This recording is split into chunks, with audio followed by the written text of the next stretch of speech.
शुरुआत बड़ी खबर के साथ करेंगे। बेतिया से आपको बड़ी खबर बताते हैं, जहां 2.5 करोड़ की चरस के साथ 2 तस्कर गिरफ्तार किए गए हैं। 25 किलो चरस भी जब्त किया गया है, जिसकी कीमत 2.5 करोड़ रुपए आंकी जा रही है। भारत नेपाल बॉर्डर से गिरफ्तारी हुई है। एसएसबी और जिला पुलिस की तरफ से कार्रवाई की गई, जिसमें 2 तस्कर भी गिरफ्तार किए गए हैं। तो बेतिया से आपको बड़ी खबर बता रहे हैं, 2.5 करोड़ की चरस के साथ 2 तस्कर को गिरफ्तार किया गया है।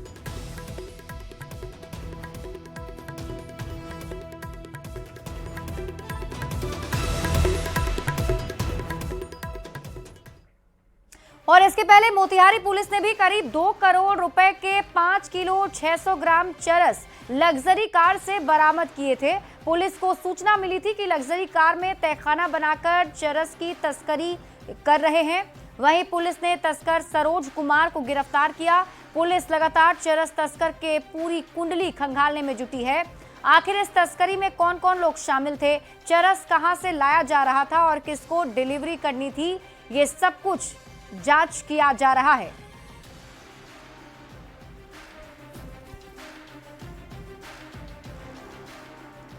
और इसी बीच आपको सहरसा से बड़ी खबर बताते हैं, जहां प्रधान डाकघर में सीबीआई का एक्शन देखने को मिला।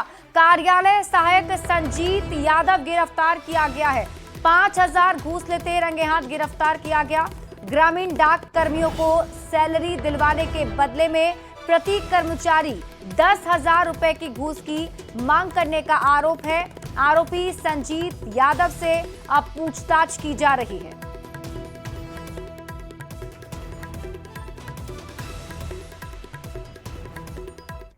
और समस्तीपुर के चर्चित पूर्व मुखिया शशिनाथ झा उर्फ शशि झा हत्याकांड में सुप्रीम कोर्ट ने समस्तीपुर पुलिस अधीक्षक को तलब किया है। समस्तीपुर के एसपी सुप्रीम कोर्ट में हलफनामा दायर कर हत्या के आरोपियों की जमानत का समर्थन किए हैं, जिस पर सुप्रीम कोर्ट ने हैरानगी जताई और समस्तीपुर एसपी को तलब किया है।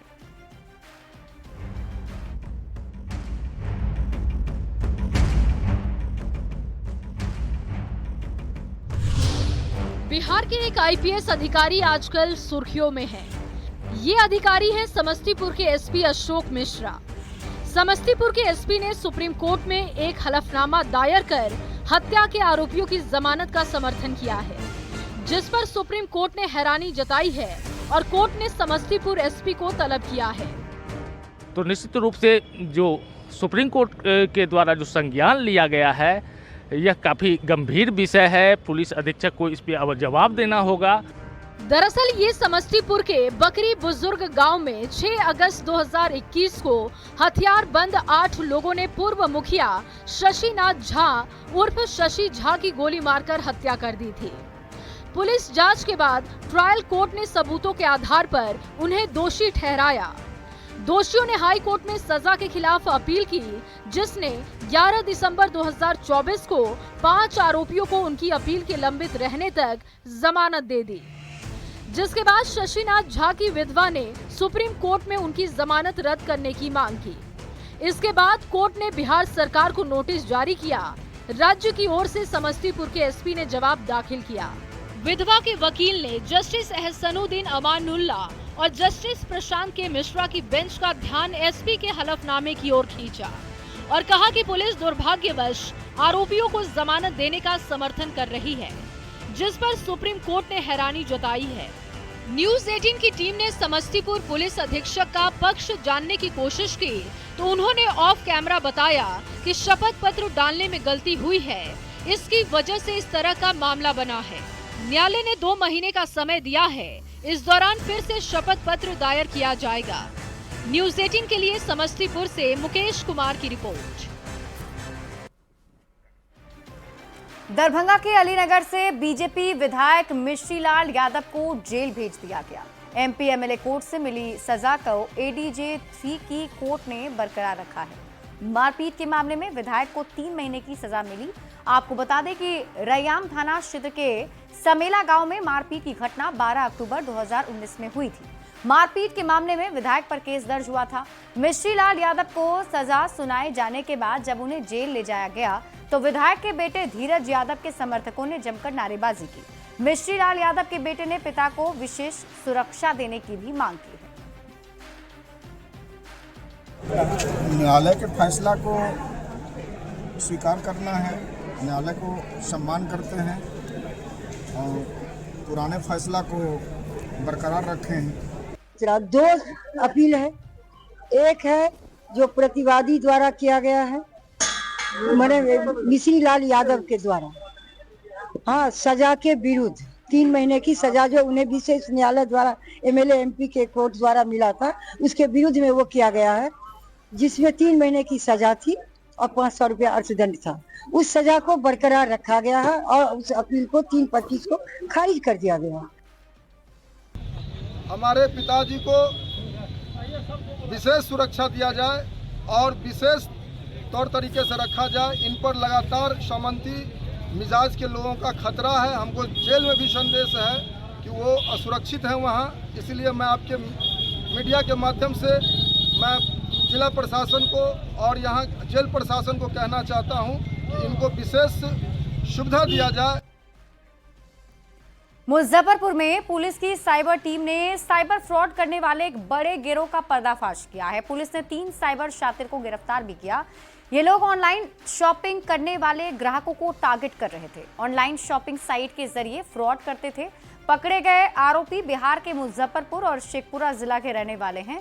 इनके पास से पुलिस ने करीब 3 दर्जन मोबाइल, पेन ड्राइव, कई गैजेट्स, कंप्यूटर और अन्य सामान बरामद किए हैं। साइबर फ्रॉड गिरोह के सदस्य ई-कॉमर्स साइट की तरह फर्जी साइट चलाते थे।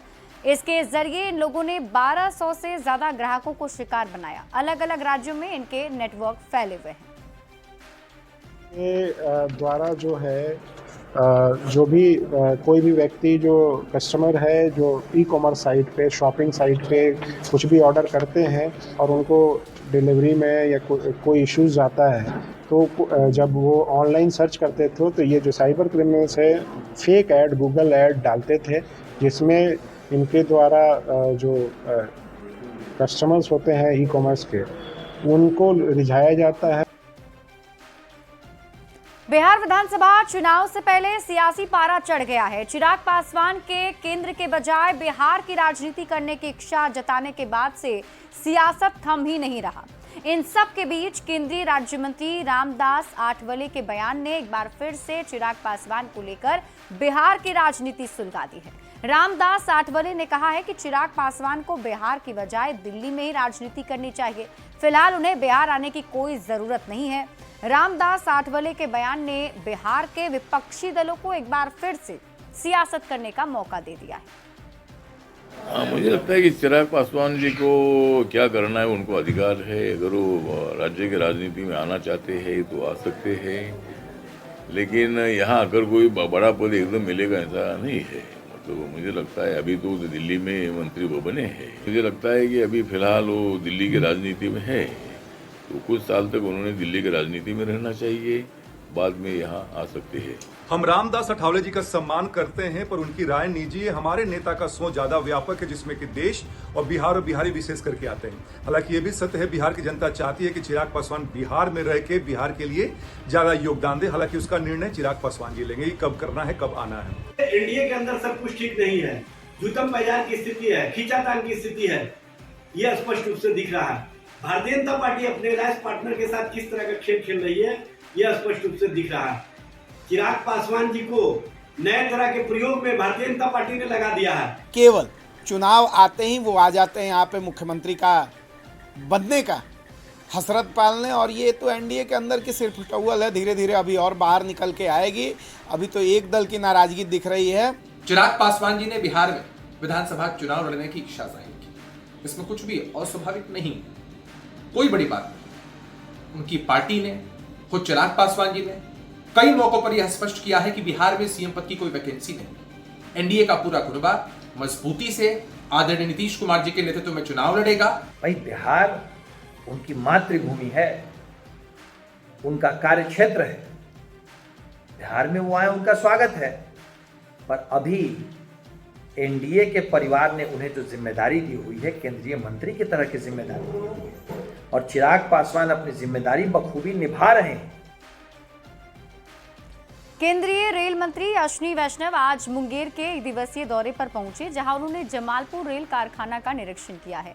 एशिया के प्रसिद्ध रेल इंजन कारखाना का 350 करोड़ रुपए की लागत से कायाकल्प किया जाएगा। रेल मंत्री ने कहा कि रेल कारखाना के विकास को लेकर जो भी कार्य हैं उन्हें जल्द ही धरातल पर उतारा जाएगा। जमालपुर रेल कारखाना के विकास के लिए रूपरेखा तैयार कर ली गई है। रेल मंत्री जमालपुर में रेलवे की आत्मनिर्भरता पर जोर देते नजर आए। रेल मंत्री ने कारखाने में कई अहम योजनाओं की आधारशिला रखी। अब तक रेलवे के कर्मचारियों को इन हाउस ट्रेनिंग देने वाली इरीमी अब युवाओं को भी ट्रेनिंग देगी। रेल कारखाना के निरीक्षण के दौरान केंद्रीय रेल मंत्री के साथ केंद्रीय मंत्री ललन सिंह, बिहार सरकार में डिप्टी सीएम सम्राट चौधरी और विजय सिन्हा भी मौजूद रहे। भारत की सेनाएं मुंह तोड़ जवाब दिया। उसी आत्मनिर्भर प्लान बना है। ये एक्शन प्लान जमालपुर को भारत के मानचित्र पे एक बहुत सम्मानजनक स्थान पे पहुंचा है। साहब से पूछा है, नीन साहब आप यहाँ पर सभी नौजवानों को 2026 में पहला बैच एडमिशन देंगे? जी सर। डीन साहब ने हाँ बोला। 2026 में पहला बैच हमारे आसपास के नौजवानों को हम जमालपुर में इरमी में एडमिशन देंगे। और हमारा दो ही मांग रहा कि रेलवे वर्कशॉप में या तो रेलवे की पढ़ाई हो, इसकी भी स्थापना करनी चाहिए, और इसको एक विस्तार रूप लगभग 200 एकड़ जमीन जिस कारखाने के पास हो तो इसको और विस्तार रूप देने का भी काम आपके माध्यम से होना चाहिए। यही हम लोग चाहते हैं। वर्कशॉप और पूरे वर्कशॉप में 147 एकड़, लगभग 147 एकड़ जमीन है, और उस जमीन का बेहतर ढंग से रेलवे के आधारभूत संरचना के निर्माण में कैसे उसका बेहतर ढंग से उसका इस्तेमाल हो सके, ये आपको तय करना है। और जमालपुर के वासियों को, हम सबों को आप पर भरोसा है, विश्वास है कि आप इसको कैसे इसका उपयोग हो सके, इस पर आप जरूर ध्यान देंगे और इसको विकसित करने का काम करेंगे। सिवान में बिहार बदलाव यात्रा के दौरान एक बार फिर प्रशांत किशोर के निशाने पर स्वास्थ्य मंत्री मंगल पांडे रहे। प्रशांत किशोर ने मंगल पांडे पर जोरदार हमला बोला। प्रशांत किशोर ने मंगल पांडे को बड़बोला बताया। प्रशांत किशोर ने कहा कि मंगल पांडे को बंगाल का इंचार्ज बनाया गया था, वहां भी लोग इनको उठाकर पटक दिए। ये लोग कॉटन बैंडेज पर पैसा लेने वाले लोग हैं। हिम्मत है तो चुनाव लड़कर दिखाएं। कोरोना काल में जो परेशानी हुई इसके लिए मंगल पांडे जिम्मेदार हैं। एनएमसीएच में चूहा मरीज का पैर कुतर रहा है, लेकिन उनको शर्म नहीं। बिहार में भाजपा के अध्यक्ष थे 2015 में। ये आदमी बड़बोले हैं। 15 में भी कह रहे थे कि 200 सीट जीतेंगे, 55 गो सीट आया था भाजपा का। उसके बाद ये बंगाल में बनाए गए इंचार्ज, तो वहां पर भी इनको उठा के पटक नहीं है। कॉटन बैंडेज में पैसा लेने वाले लोग प्रशांत किशोर के बारे में बोलने का दम नहीं रखते हैं। और ये आदमी कोरोना के टाइम में, जो मैंने कल कहा कि जब कोरोना हुआ तो उस समय बिहार का स्वास्थ्य मंत्री मंगल पांडे थे, और जो यहाँ पर अफरा तफरी मची, जो सबसे कम टेस्ट यहाँ हुआ, लोगों को जो परेशानी हुई, उसके लिए ये आदमी जिम्मेवार है। एनएमसीएच में जहाँ पेशेंट का पैर चूहा कुतर रहा है, और ये सब आदमी, ये सब नेता को शर्म नहीं आ रहा है। और कि मंगल पांडे पर बीजेपी के इस शीर्ष नेतृत्व का दबाव है कि इस बार चुनाव लड़िए, चुनाव लड़के दिखाइए, क्योंकि आज तक चुनाव नहीं लड़े हैं। सब रिकमेंडेशन वाले लीडर हैं। पाकिस्तान के खिलाफ भारतीय सेना के ऑपरेशन सिंदूर की सफलता पर बेतिया के नरकटियागंज में भव्य तिरंगा यात्रा निकाली गई। केंद्रीय कोयला एवं खनन राज्य मंत्री सतीश चंद्र दुबे के नेतृत्व में तिरंगा यात्रा निकाली गई थी। हरदिया चौक से शहीद स्मारक तक निकाली गई तिरंगा यात्रा में सैकड़ों लोग शामिल हुए। तिरंगा यात्रा के जरिए भारतीय सेना के शौर्य को सलाम किया गया।